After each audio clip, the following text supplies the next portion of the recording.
Nemrég vettem egy új stúdió mikrofont, és szeretném elmondani, hogy miért erre esett a választásom.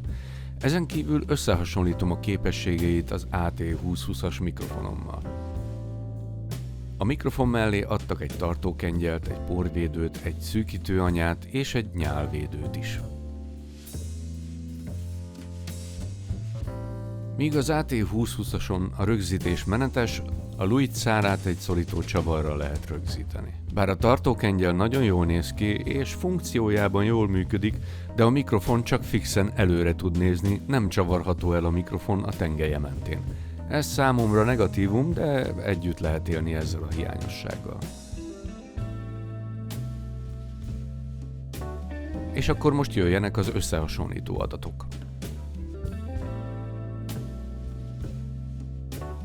A Luit kapszulája 1 szolos, míg az Audio-Technica membrán mérete 16 mm. Személyes tapasztalatom az, hogy a nagyobb méretű membrán szebben is rögzíti a hangokat, így ez az előny a Luit javára vált. Tudom, hogy vannak olcsó nagy membrános mikrofonok, de itt a gyártó minőségi anyagokkal dolgozott, ezért a Luit egyértelműen jobb hangzást képes rögzíteni, mint a 2020-as. A dinamika tartományban is erősebb a készülék. Ez az érték mikrofonok esetében jó értéknek számít. Nem hiszem, hogy ez a 10 decibeles különbség itt sokat számítana egyébként. Ami már egyértelműbben jelzi, hogy a minőségre sokat adtak, az a teljes harmonikus torzítás mértéke. Ez mindössze 0,5%, ami mikrofonok esetében alacsonynak mondható.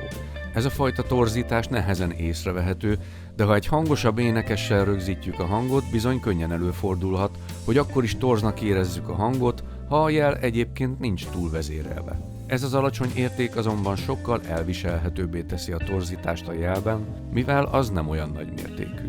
Az Audio-Technica esetében sem éreztem ezt nagy problémának, nagyon ritkán fordult elő az, hogy kevés a mikrofon az adott énekes hangjához. Személyes tapasztalatom egyébként, hogy a Luit sokkal jobban működik női énekhangokon, mint a 2020-as. És itt nem csak halovány különbséget véltem felfedezni, hanem egy egyértelmű minőségjavulást.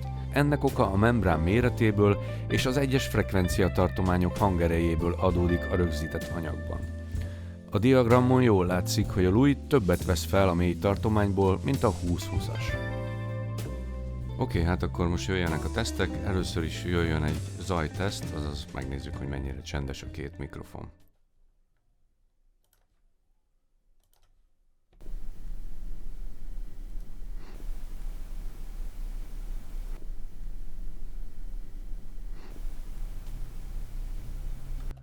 Azt hiszem, eléggé egyértelműen hallatszik a különbség a két mikrofon zaja között.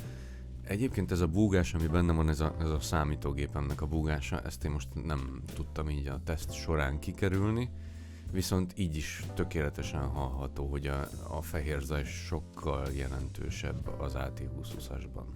Most következzék egy sok teszt, ez azt jelenti, hogy ordítani fogok konkrétan.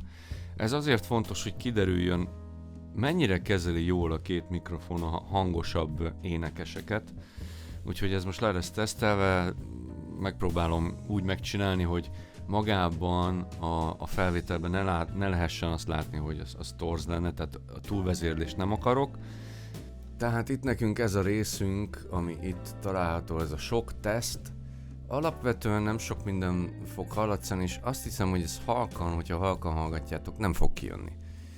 Viszont pont ezért fogom ezt az eredeti hangerejében lejátszani, hogyha idegesítő lesz, akkor már most szólok, hogy jobb, hogyha lehalkítjátok. Viszont van egy szakasz, ahol egyértelműen hallatszik a különbség a két mikrofon között. Ez ugye a Luit, itt van ez a kiemelkedés. A Luit ezt a kiemelkedést ezt tök jól kezeli, és az AT2020-as nem. Tehát itt történik valami a hanggal, torzabb lesz egyértelműen, ezt hallgassátok meg.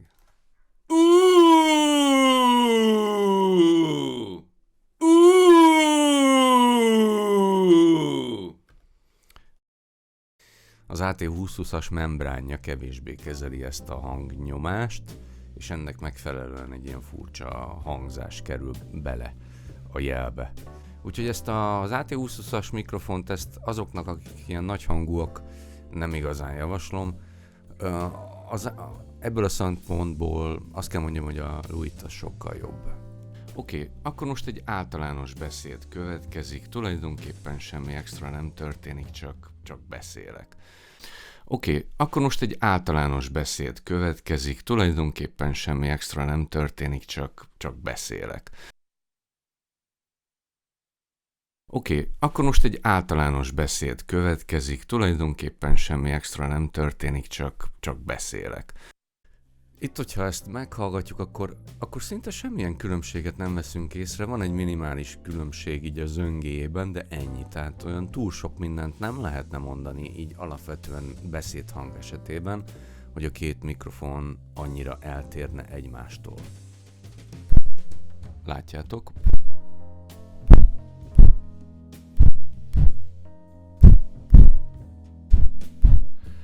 Az ipafai papnak fapipája van, mert az ipafai papipipa papifapipa. Az ipafai papnak fapipája van, mert az ipafai papipipa papifapipa.